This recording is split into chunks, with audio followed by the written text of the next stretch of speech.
what I've got myself to truly believe in is more important than building a company to last is building a company to sell.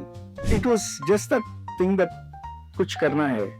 And that was the kind of spirit which took me through all this and has brought me to where I am. But you obviously had belief in your capabilities.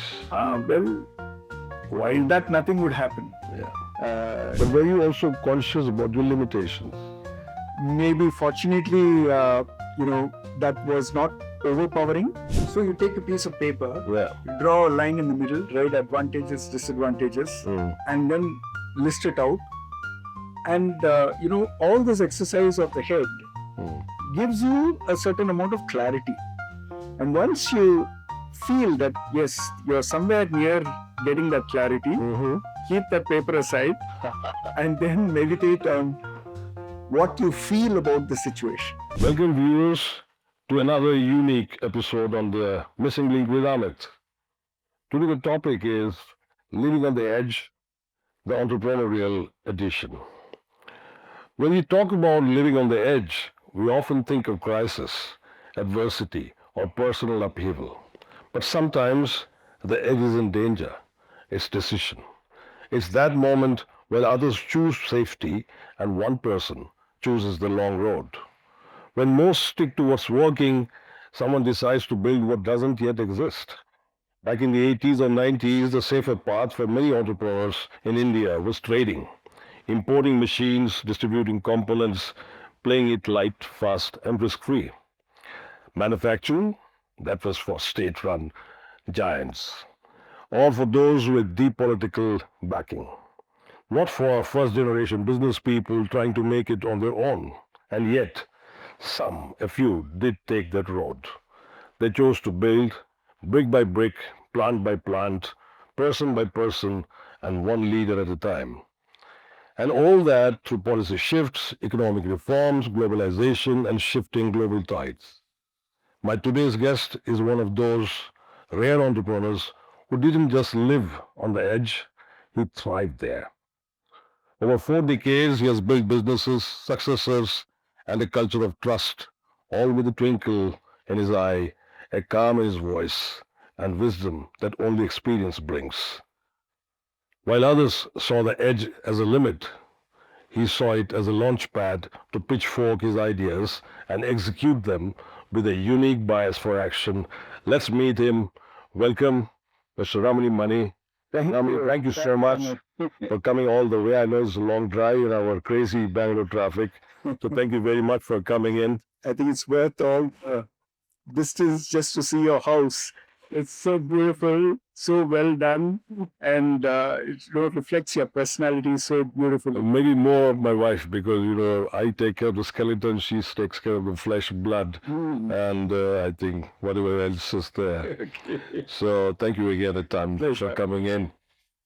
Viewers, Ramani is an entrepreneur who started an electrical business 42 years ago in a paying guest accommodation in Bengaluru, with sparse inventory under his bed, and the veranda morphing into the office. That's right.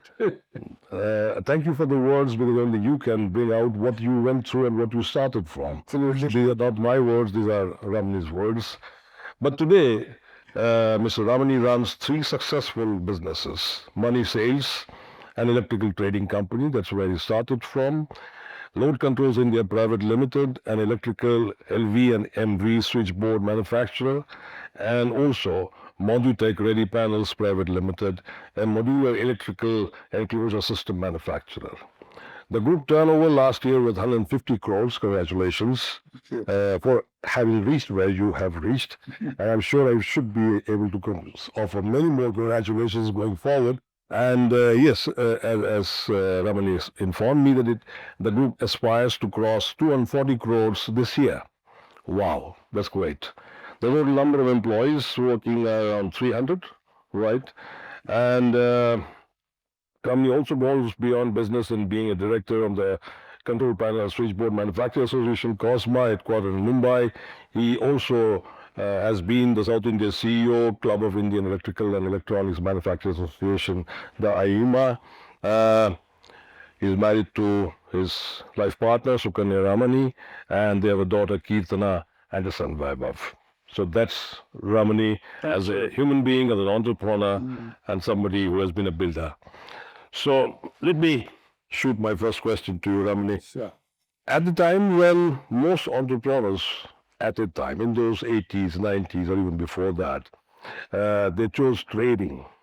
What made you believe that venturing into manufacturing, especially in a socialist India, was worth the risk? Can I give you a little bit of a long answer? Sure, please, please, please. So when I was in college, my eldest brother, Mani Shankar, he started an electrical trading company. And I used to go and sit in his office during the summer holidays. Mm-hmm. So when I graduated, he said, why don't we start a branch in Bangalore? Okay. And I said, why not? And immediately I found myself in Bangalore in a paying guest accommodation. And, it was an exciting journey. After just about 8 months, we were able to shift the office to the heart of the electrical market, which is Chipet. Right. And while I was just establishing myself in the new office, I get a call from my brother saying, hey, I've started load controls panel board manufacturing company as well. Okay. And I would like you to come over and join me as a 50-50 partner in load controls as well. And you appoint a branch in charge in Bangalore. Brother कह दिया तो जाना ही पड़ेगा. Absolutely. So luckily I found a friend of mine who had just completed his electrical engineering. Mm-hmm. Put him to manage the branch. Yeah. Came back to Chennai and took complete charge of the factory. Okay. This arrangement lasted for about 8 months. Mm-hmm. At the end of which this branch in charge in Bangalore put in his papers. Okay. And my brother somehow came to the conclusion that at this kind of a juncture, you either take over Money Sales Bangalore in Bangalore completely, or you take over load controls in Chennai completely. We close the branch in Bangalore. Okay. And in that 8 months, I had a track record of having double the production capability in his factory. Okay. Now, in Chennai, it was completely manufacturing only in the factory. Whereas in Bangalore, I was with the customers trading. So, without blinking an eyelid, I said, I'm going back to Bangalore. Okay. And after I came back to Bangalore and I took over the running of the trading company, my brother kept behind me. He says, hey, you're good in manufacturing. You start a manufacturing company. And one of his visits to Bangalore, he actually said, if you were to start a manufacturing company in Bangalore, where would it be? I said, probably in Adivudi, because that was one of the places where there was a subcontractor, and I had actually started taking orders and getting it executed and servicing those requirements. If I may just interrupt for a second, the question your brother asked you is a typical coach's question. This kind of question I ask my clients. I'm coaching them because that leads them to finally make a choice. Very true. Very true. He's till date one of my best friends, philosophers, and guide. He knows how to coach the other person and bring him online. Exactly. So that's how it all started. In fact, he identified his 1,000 square feet shed, which we rented, and with conventional machinery, we started. Which year was this? This was in the year 1990. Okay. So 83, I started trading, and 1990, I started.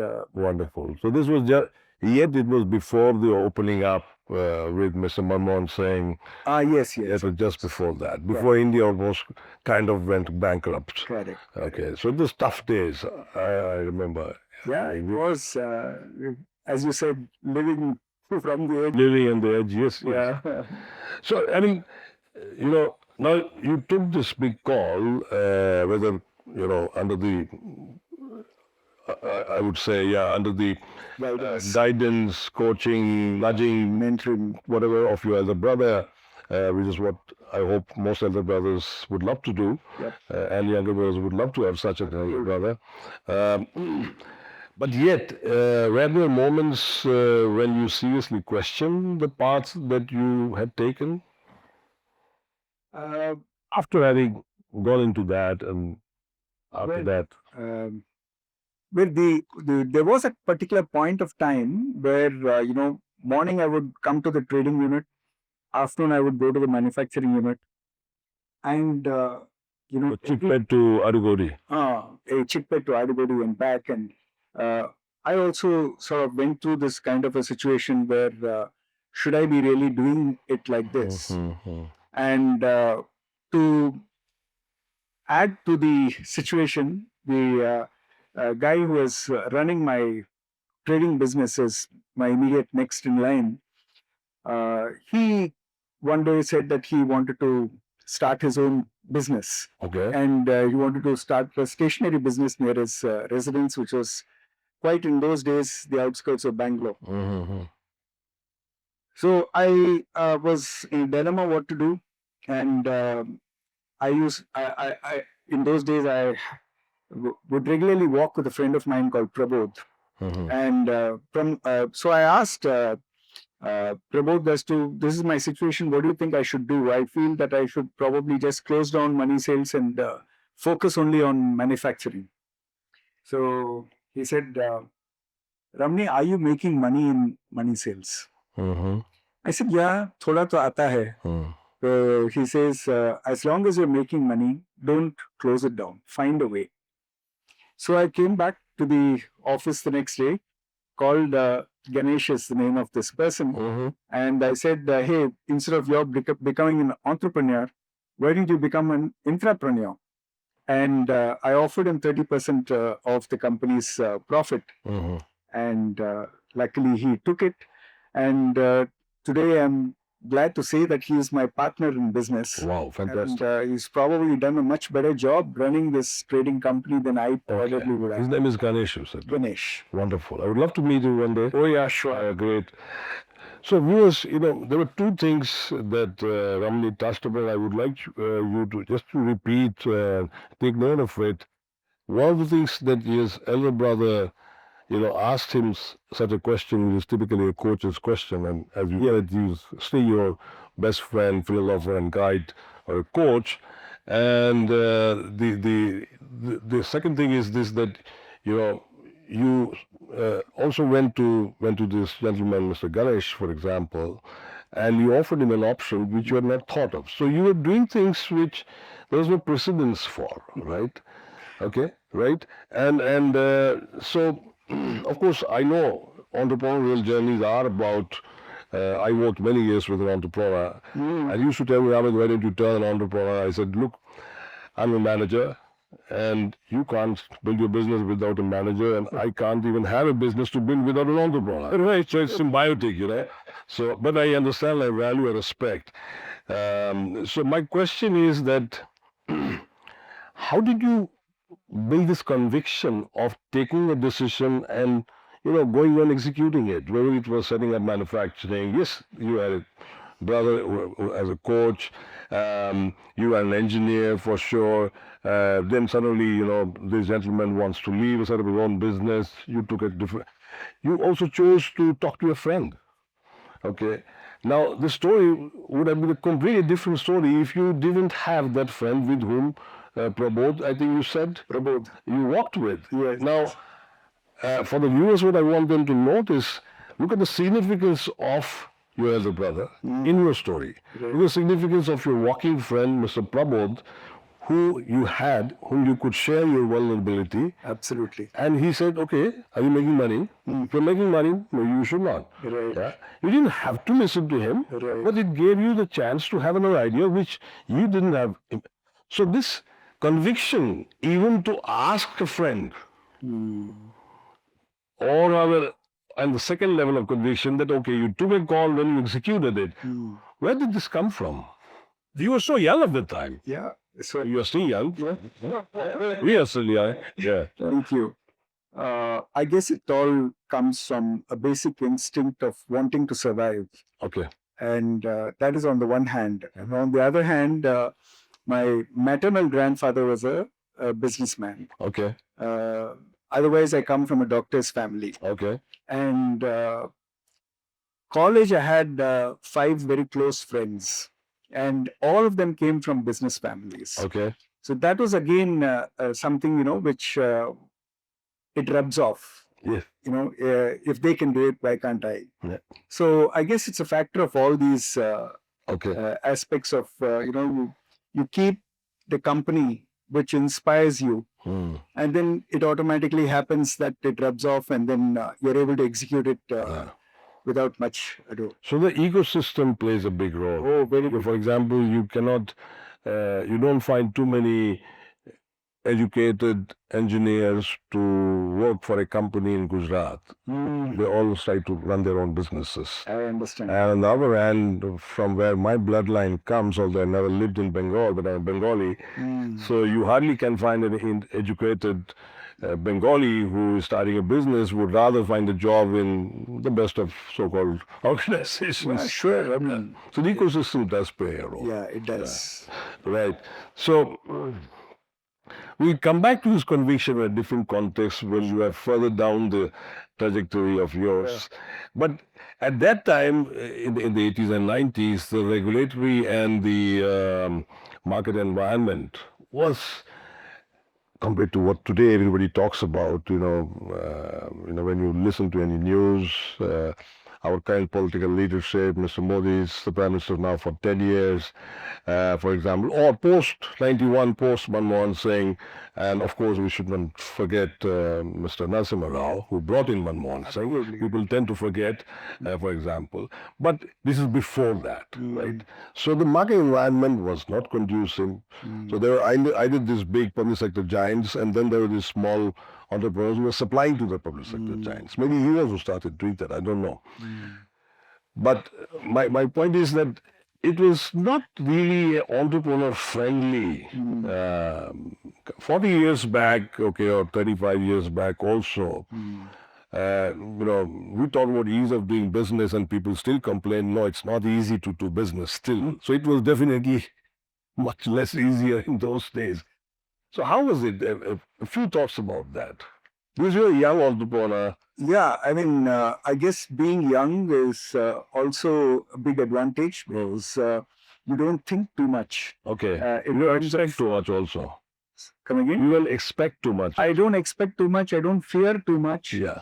And I don't have too much to lose. And end of day, for me, it was a Hobson's choice. Because I just had to do it. Okay. And, there was this urge that I have to prove to the world what I am capable of. And I don't know whatever other thoughts there were at that time. So it was more the josh of the journey, more that kind of excitement of doing something new and contributing, people appreciating. Yes, of course, there will always be people who don't appreciate, but then that's all part of the whole cycle of That's where the ecosystem, your brother and friends like Prabhu make a huge difference. And you mentioned, so you were kind of living already at the self-actualization level of Maslow's hierarchy, if I may say, because not many people reach there, right? Yeah, I would imagine,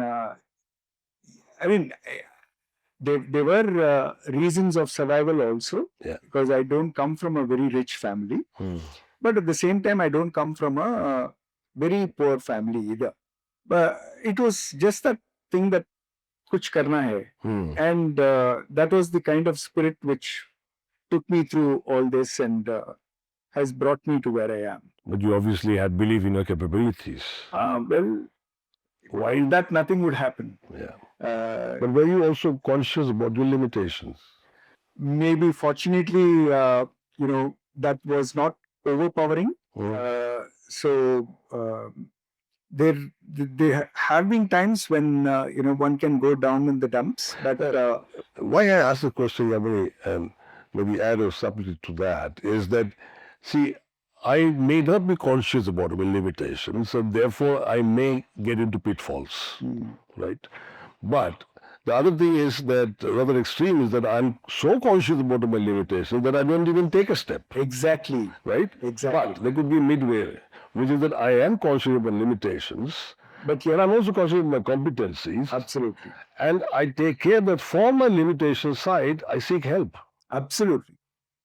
So that's where you were, I understand, right? 100%. And help was available for me at every turn because I got myself into that kind of a group of friends in Bangalore as well.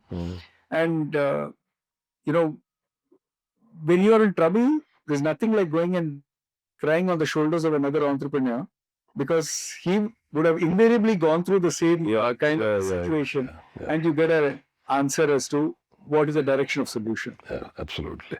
That's wonderful. That's wonderful. Okay, so can you also share a few failures you went through? Maybe just an example, one. So there was this time when I was, I told you I was in Adibody. So Adibody had moved to a place called the BTM layout.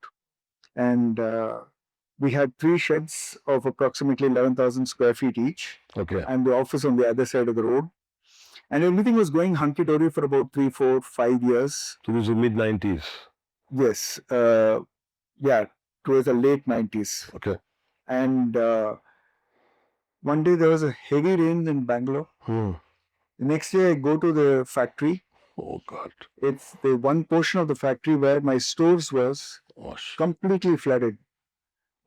Almost hip height water. Wow. And about 1.2 crores of materials were underwater. I still remember that time I was standing there looking at it. No words were coming out of my mouth. There was no point crying because there's nobody to come and lend you a handkerchief. Yeah. So we went ahead and luckily it was insured. So we got about 80 lakhs back. But that incident made me seriously think in terms of shifting the factory from this location. And all that has led to where we are right now. Okay. A state-of-the-art 62,000 square feet infrastructure.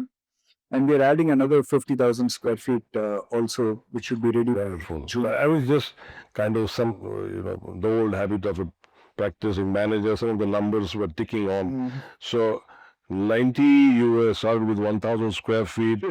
By late 90s, it was 30 times that, 3 times 11,000, you said.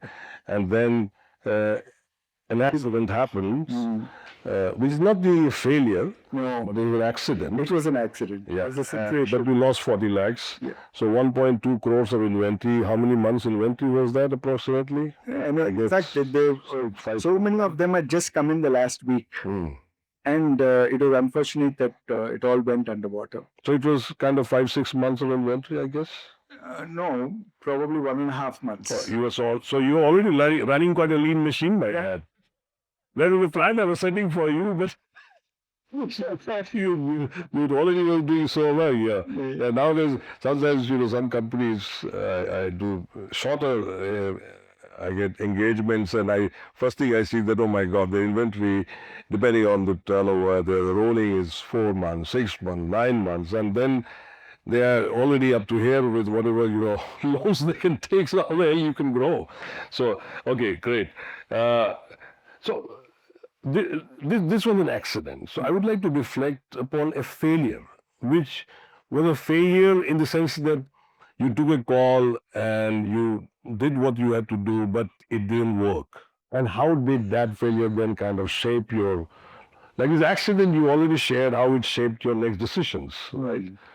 But maybe you didn't have. Maybe we'll come back to this question. Okay, yes, great, yeah. My point is that, even on a personal front, because we have this, and an entrepreneur, I don't know, I was not an entrepreneur, maybe what little I do to the, one may say, but yet the life which in my experience I call life is a superset and work is a subset in that. But I think this an entrepreneur already knows by default, because unlike people who work as employees, my other executives, top honchos or whatever, they may have the luxury sometimes of thinking that, oh, I need work-life balance. But I think an entrepreneur, it's easy to see that life is a superset. Yeah. So when you turned your friend Ganesh from would-be entrepreneur to an intrapreneur, and he's still your partner, I think people who have the entrepreneurial or entrepreneurial thinking, they realize that. Right. And what I say that is that in the failure part, it could be in your life also. It doesn't have to be about your factory or production. Something strikes me. Yeah. I'll let you know. Okay.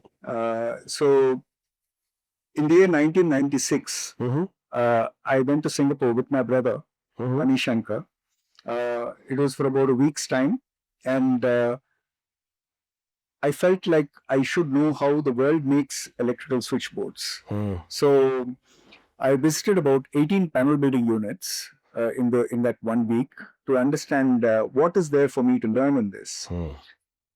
And that's where I came to know that even there you have the conventional welded manufacturers, you have the semi-modular panel manufacturers, and then you had a truly world-class panel manufacturing, which I got to see and I fell in love with immediately.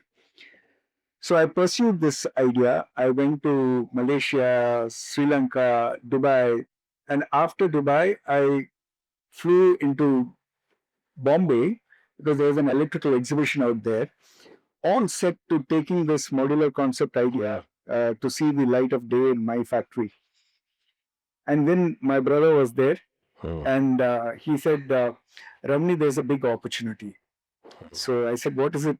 So he said that there is this UK-based company who are dealing with switches, and they are looking for a distributor in Bangalore.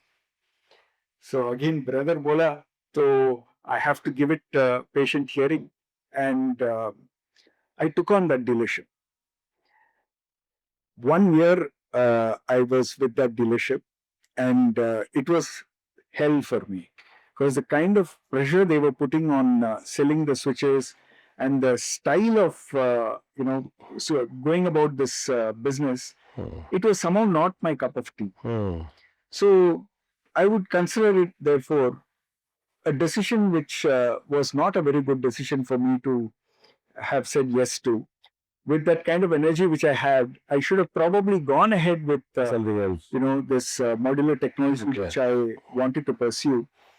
So I lost 1 year in the bargain. But then, in hindsight, when you look at these things, the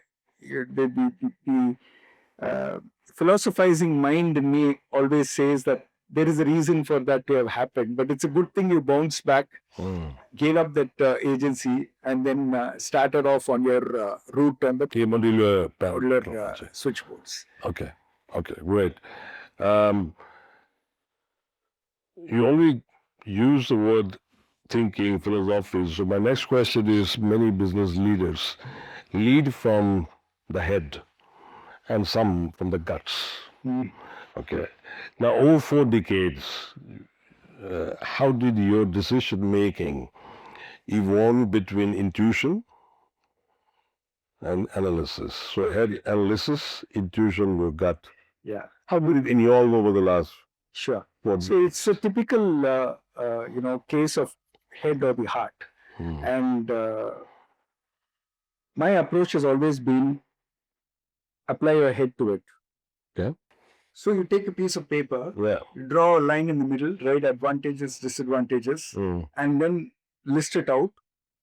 And, all this exercise of the head gives you a certain amount of clarity. And once you feel that, yes, you're somewhere near getting that clarity, keep that paper aside and then meditate on what you feel about the situation. Wonderful. And invariably, one should go by the gut feeling. Yeah, yes, I mean, you heard Ramani, giving his experiential conclusion that it is not either or, but there is a process that his life he has used and it has worked for you. With the first you use your head, you do analysis, okay, so that you have all the information in front of you. But then you keep it aside, and that was really lovely what you said for me. And then you use your guts, your intuition. Yeah. And I think for me, I used to do this, when I used to feel kind of clouded in my busy working days, and sometimes I will just SMS in those days my secretary and said, "Don't please have any meeting, for the next 1.5 hours. So I need my time." And I would have a desk calendar. I will draw actually 5, 6 circles, and just write the first 5 stuff over there, and then I write down on the side as a margin all the other things that are in my mind. The first 5 is what I have to now take care. And then out of the 5, I will label it 1, 2, 3, 4, 5.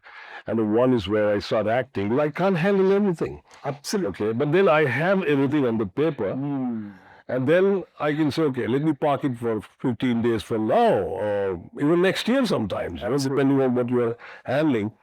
But the decision, how you label 1, 2, 3, 4, 5 is not analytics. Yeah. There is a gut. There is what came to your mind when you spoke about it. There is a gut over there. Absolutely. Okay. So I want to bring you back to this whole issue about, conviction. And so you made choices, as I know most leaders, most entrepreneurs do make, for sure. I mean, leadership probably, so far as my experience goes, is about making choices and executing those choices. But yet, when your conviction was at odds with the ecosystem or with the popular opinion around you, how did you handle it? You must have gone through a situation where you were convinced that this is the direction you want to go, but almost everybody around you was not agreeing with that. Yeah, I mean, there have been quite a number of such instances. And that is where, the clarity with which you are able to come forward to run the business, it makes a big difference. Like I gave you the instance about how I decidedly closed down that distributor switches business, and then got on to the modular switchboard. And there was a time when I was in Adivodi. One person, he says, one of the industrial sheds which I was occupying, the owner wanted to sell it. So I said, I'm not interested. And my neighboring guy, he was saying, how can you say you're not interested? It will be a good asset for you. The real estate value will grow. But then, I had my thoughts on the fact that the factory should be this big, and and this didn't fit into my long-term goals. So these are certain decisions which you take, which comes out of your inner conviction of what is important for you and what is in the interest of long term. I got an answer actually of what you said. For my question that I was digging deeper into, you were trying to dig deeper, is where does this inner conviction come from? And you actually answered it. And the answer I heard is that you had a vision that this is how the factory should be. Correct. Now, this is what is the source for your inner conviction. Absolutely. Right? Absolutely. So, viewers, that's what I wanted to bring out also from the experience that of a very successful builder of businesses, Mr. Ramani, that your conviction comes from somewhere. It does not, come from logic. It does not come from the information that you already have. AI is about data which is already there. Okay, for example. But the point is, it comes from a vision, what comes from an idea. Yes. It can be a little bit hazy, dusty, vague, whatever it is. Exactly. But still, you say, no, this is not what fits. This additional shed does not fit that. Exactly. So it may not be that this is what it should be, because you still don't know, you're still hunting for it, but you have a hazy idea that, but this doesn't fit that, and hence you reject it. Yes. And the popular opinion is not what you go by then. Yes. So this conviction is very much important, but it really becomes operative when you have the connection between the conviction and your vision and an idea, the dream, whatever you call it, that you have. Absolutely. So a lot of people who are very knowledgeable and very busy working professionals, sometimes I see that they're a bit scared even to use the word that, yes, I'm a dreamer, or I have a dream. They sometimes want to walk away from the conversation about visions. They find it much more, easier to discuss about strategy and projects and project planning and processes and systems. Right. This is about the knowns. Absolutely. But it is the unknown that decides what you do, in the direction you go. Totally. I mean, let me give you another example. Please. you know, I told you about my inner passion to start the modular enclosure business. And I came back from Dubai, and all these things happened. And 2007, I said, come what may, I registered the company. Okay. Modutech Ready Panels Private Limited. And then, again, this noise outside saying that I'm going to start a third company with all this VAT and excise duty and all this tamasha which is happening. And to add to all that, a consultant, when I went to meet him from my switchboard business, and I told him about my interest to start the enclosure business, he says, no, no, no, no, no, you shouldn't be doing that. If you start doing that, who do you think will buy from you? Yeah. Your competition? Why would they buy from you? You just focus on doing what you're doing and keep going at it. And all these things, for 10 long years, I filed nil returns. Okay. And because... Till 2017. Sorry? Till 2017. Till 2017, I filed nil return. I could have easily concluded it off at some point of time, but I did not. And then 2017, an incident took place, which, really gave me the conviction that I am on the right path. And that was a big order of Kia Motors, which was given to me by Eaton.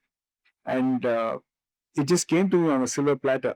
And I had to execute that order in just 5 months' time, which was almost equivalent to my entire last year's turnover. I tell you, we were able to do that to the satisfaction of all stakeholders, thanks to the modular design. Right. Because I was able to get the modular design panels done very fast because of the very nature of that particular idea. And I was able to subcontract it. So for the customer, everything was looking uniform. Sent all my production people as... So you had the concept already worked out. Worked out. Yeah. And I said, this is too good an idea for me to take to my grave. Wow. And then I started billing from Modutech. And today, the way I'm building the business, it wouldn't be too long before Modutech overtakes the other two companies. Load control and money sales. Yeah. Wonderful. Yeah. So I'm sure the viewers would have found it very interesting. Yeah. You started the example by talking about inner something you said, for example. My next section is about your inner edge, living on the edge. What is that inner edge? So is there a difference between the businessman, Mr. Ramani Mani, and the individual Ramani Mani? Well, I guess, we all morph into the roles what we play in life. Okay, wonderful. And I'm a very different person in the office. I'm a very, very different person at home. Oh, I would love to come and then catch you in the office. Yeah. My wife keeps commenting that I never lose my temper at home. And how do you say that you're losing your temper in the office? I think she has come out with this philosophy that we lose our temper only in the place where we take responsibility. So, anyway, the point is that we are different people depending on the roles, but intrinsically we have the same kind of value systems, the philosophy of life, and the ethics we lead our lives with. And that is not by chance, of course. That's by design. No. It's by a lot of discipline. It's this beautiful word, responsibility. It is how your ability to respond to the outside stimuli. And it's your leadership. Yeah. And of course your leadership then creates other leaders for sure. Yeah. Also. Yeah. So the answer is that there is a difference between the businessman Ramani and the individual Ramani? Yeah. Of course, there is in terms of the priorities which you bring to the role which you play. That's it. Okay, understood. So, in the businessman Ramani, as opposed to the individual Ramani, just playing on one vector, would you say that the time factor is more shorter term than in the businessman Ramani than in the individual Ramani? Time factor in the sense? I mean, the time on which the businessman Ramani plays, you are thinking, you have to get things done, etc., is shorter than the individual Ramani. Hey, you see, there I take control of the situation. I take leadership. I take decisions at home with my friends, with society in general. I'm little laid back and allow the other person the freedom to take their decisions. Okay. And enjoy the whole the what I realize is that if one can run your business in that same way, that is the best way to do it. I know. And anyway, that's how it is. That topic we leave it for another day. That's an entire episode, I'm sure, but I keep that in mind. I think you already answered my next question about, why you did not choose to work for a public sector in those days in the 80s and 90s when you finished your engineering studies. Yeah. And it started. I think you already answered In that. fact, I had a job offer on hand from IOCL at that time. Okay. And but then when my brother offered this, I did blink an eyelid. I said, why not? And moved on. Right. In the ecosystem. Yeah, it is. So let me ask you another very question to the Ramani, the gentleman, individual. Who, to name a few, were the main influencers for the person you were at the time? And what in this individuals influenced you? I think you answered the who, your elder brother. My elder brother, my father also played a very important role. Yeah. There are a lot of things which he did, which is very inspiring for me. He was in the Indian Navy. Okay. And his father had a stroke. So he was with us in Pune at that time.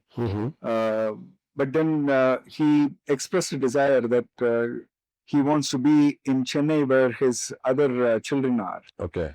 So my father took voluntary retirement from Navy. Okay. He came and settled down in Chennai. He got into private practice as a doctor. And he really started seeing money at that point of time. Yet in the mornings, he would go to Andhra Mahila Sabha, which is Center for the Polio Attacked Children, an NGO, and he would want to voluntarily contribute out there. So if he had wanted, he could have done private practice in the morning also, earn more money. But these are the kind of decisions which, sort of differentiate the values with which you lead your life. So I think he's also been a very inspiring person in my life, and been fortunate to be his son.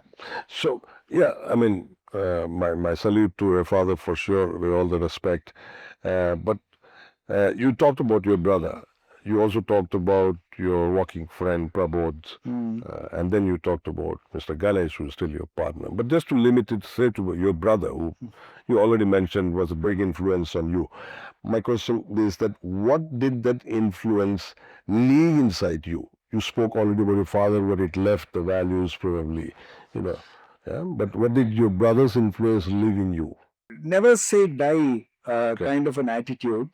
When he was in the third year of his BBA, he failed in the exam. So he had to rewrite the exam after 8 months. And in that 8 months, what does he do? He can't be studying all the 8 months. So he had a friend of his in Calcutta. And jute bags were available in Calcutta in beautiful colors and designs.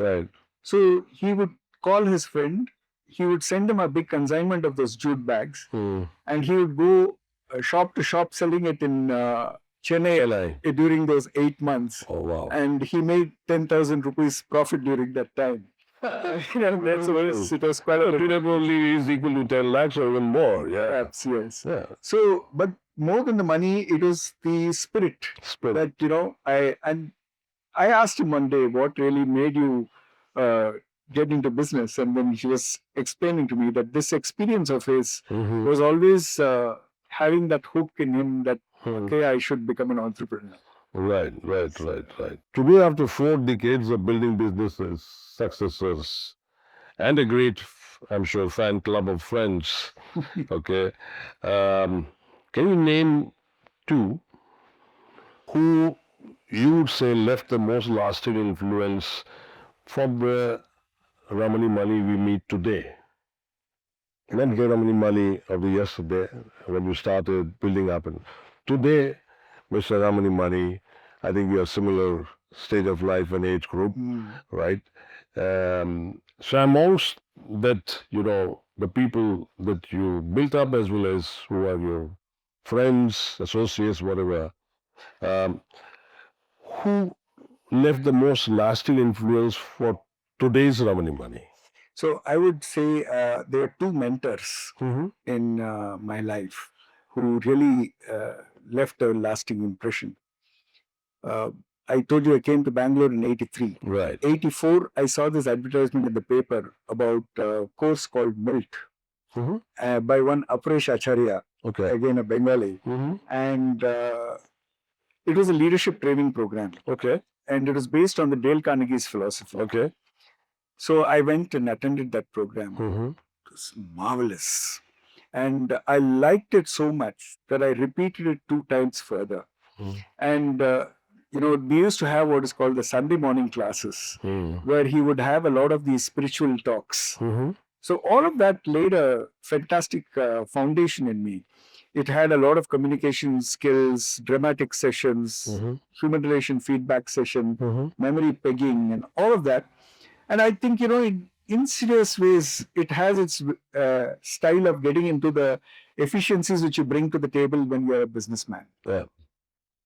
The second was of more recent origin, a person by name Rajiv Talreja. You mentioned that, yes. Yeah, Karan, both of them, they're doing yeoman service to the entrepreneurial industry. And he has developed a method by which, if you follow, he reduces running a business to a science. And he talks about the 3 pillars which are very important for running a business: the strategy pillar, the systems pillar, and the team. So as long as you take care of these 3 pillars, then the business can, automatically it'll do very well. Right. So there were a lot of follow-up courses on Rajiv Talreja's program also, which I did. And till date, I practice a lot of what I learned in his teachings. So he's all over the YouTube and Instagram. I don't know whether you've had an opportunity to... Honestly, they could not yet get into it, but I will one day. I can't... Worth it. But what comes out, I think, again, for both viewers and I think from myself for sure, is this that, see, there's one thing that you get exposed to knowledge or wisdom, whatever. But the other thing, which is nothing to do with probably the person who influences you, but it is probably more to do with you, the individual, is that you practice it. Oh yeah. And you repeated it more than 3 times, that you are still practicing it. That sincerity and the diligence attached to it. I respect. Yeah. Actually doing it every day in and out. Because there are hundreds of millions of concepts in the world. But do I practice one concept? I think that's where it also becomes very important. You need a lot of grace for that as well. Sure, I'm sure. Looking back, do you feel that living on the edge was a matter of circumstance, or was it a choice you kept making? Circumstance or choice? I would say a bit of both. Because when it comes in as a circumstance, you don't have a choice. And when it comes in as a choice, then you'd rather take it for your own growth. Because I always believe that success has a price. And you have to be willing to pay it. Only then you can get there. So nothing comes free in this world. And another cliched sentence, which I truly believe in, was that growth is always outside the comfort zone. So when you have an opportunity to get out of the comfort zone, welcome it, go out, and that is where one can grow. Yeah, in fact, I've done a special episode where the title is Growth is a Function of Your Investment in Complexity. And this is something has been my byline for myself, of course, first as a learning, then as a practitioner, and then whatever I do, whether it's teaching, coaching, etc. Because I think, but it's the same thing in lesser words, what you said just now. And there is another thing that you mentioned, which kind of took away my next question, not necessary, so I will skip that one. But let me get into that one. I think it's probably could be important for viewers also that you touched upon it, that when you grow and you have been a success for anybody who sees your 40 years and you've built 3 companies, a lot of people, etc. You talk about a trade-off. You didn't use the word trade-off, but you said some things you were. So is there something that there was a trade-off which you miss or you missed because of the choices you made? Is there something that you missed which you would not have liked to miss? Well, I guess life is all about trade-offs, and कुछ पाने के लिए कुछ खोना पड़ता है. आपने कहा इसीलिए जीत गया. See, what little I have seen you look a very, composed man, a very happy man, in control also, for example. But yeah, I wanted to ask you this question: that is there something that you missed, which you value? I mean, we can miss many things, but not every thing should be, in hindsight, of value, right? You see, for me, it's it makes more sense to enjoy the journey than to visualize different other destinations which you could have been in. You could go on expanding on that, but there's nothing you're going to achieve. But if you stay in the moment and enjoy it, then life is worth living. So no regrets. Wonderful, thank you. But if the 28-year-old Ramani were to meet you today, would he be surprised? I would imagine yes, he would be surprised. What would be the most surprising thing about today's Mr. Ramani? I don't know, because I mean, when I started off, I didn't imagine that I would have reached this situation. Perhaps somebody else in my shoes would have reached much more ahead of me. More different, whatever. More different, whatever. But if I were to take some advice from that, or give some advice rather. Okay. If I were to give some advice to that 28-year-old Ramani, I would say think bolder, better, bigger than what one have done so far. Okay. And with the kind of knowledge which I have picked up over the years, I feel that it's anything which one puts one's mind to, plans it out, and diligently executes, it's very much achievable. So the what is 150 could have probably been 1,500, could have been 15,000, but it's not the number; it's the experience. So, and it's also the contribution and the learning. So, if you really look at all these 3 factors of contribution, learning, and the experience what you go through, living on the edge is something which I think we need to be really grateful for. I think that's a very thoughtful and obviously experienced note on which you give that statement, and I can relate to it. But if today you look at today's youngsters, by youngsters I mean which we all were, and everybody was once upon a time young, and another time not so young. So I've done a few episodes on millennials and Gen Zs, how to manage, and with others I've hosted different people because I wanted to have different also takes, not just from one person. And so, and we got different hues at least, but there was a common thread that today's Gen Zs, these people, these labels were foreign to me, but I was suggested that I should do something on this. So And they say that, for the Gen Zs, the younger generation, still in 20s, let's say, for them values are more important, purpose is more important, but, the other stuff like maximizing profit or maximizing wealth is not that important. I mean, I don't take it even with a pinch of salt because I myself, when I experience a Gen Z or a young person, then I rather would interact with the individual rather than have a stereotypical view on that. But yet, my last request to you for today's episode would be that would you like to leave some advice or some provocation, whatever instigation for this younger crowd? Because the next 15, 20 years, I'm not going to contribute much. Okay, but these youngsters will build the nation, the society that my granddaughter will be growing into. Yeah. For example.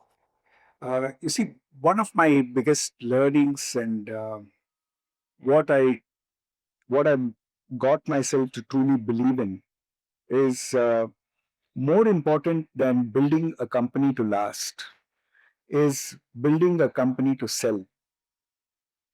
The important thing is that we need to look at wealth generation on the one side, and on the other side, create entrepreneurial businesses which has a cascading effect in the way the society can grow, the way the world can benefit out of it, out of all the efforts which are being put in, and not to think that you are the only person who knows and who can run the business.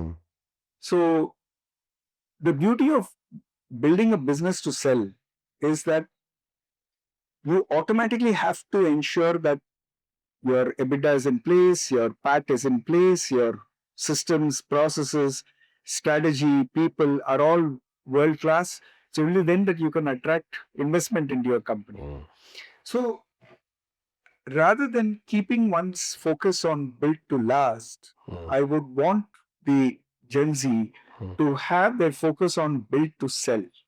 So you create a company in such a manner that it becomes an attractive organization, a living organization, which, like you give your daughter away in marriage, you give your company away to the right investor. With pride and responsibility. Yes.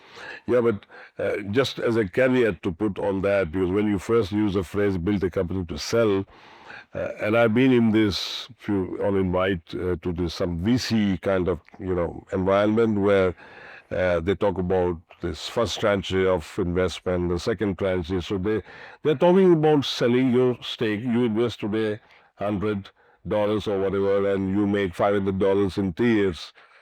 That's very different from what you are talking about. You're talking about build a company to sell. And building a business plan to sell is different than building a company. Exactly. So they're selling business plans. No. That's it. What will happen? That is, that's trying to make a fast buck. Yeah. That's not what I'm talking about. And I wanted to make this, come out very clearly for our viewers because you not only said that statement, building a company to sell, you also immediately talked about the EBITDA, the PAT, the organization, the culture, the people. So that's a company. Company is not just a business plan, I will be 50 times X from today.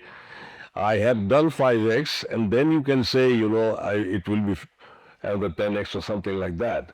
So thank you very much, Ramani. It was great talking, and I know this conversation is probably fairly difficult to end, but I want to thank you so much for your sharing your experience and your wisdom. I hope the viewers also found it useful and interesting. So if you have not subscribed, please subscribe to my channel, The Missing Link with Amit, so that I can keep on bringing fantastic experiences from individuals like Mr. Ramani and others.